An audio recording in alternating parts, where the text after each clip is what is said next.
After months of renovations and being displaced into meeting rooms, the Student Government Association has a new and improved place to call home.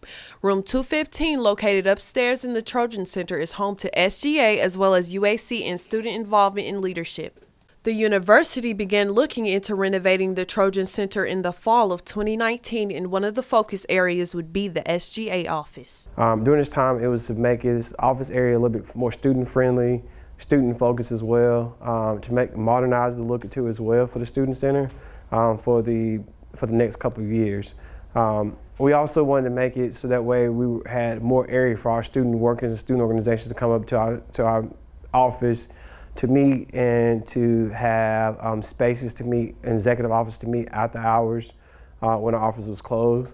So we did some different type of renovations that we made a more of an open look inside of our office space. We also added a boardroom to the front area.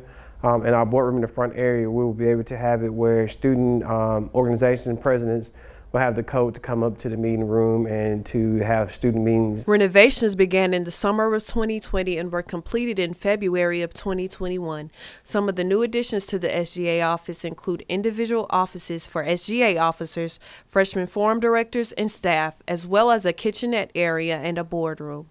Although this project is not complete, Williams hopes that this can positively impact student involvement on campus. I think it affects us and SGA a lot. We'll be able to have more meetings inside of our office with bigger student groups. We have a lot of space and a lot of renovations. We still have some more time and some more things that we need to add to our space. We're looking to add some more tables and conference chairs.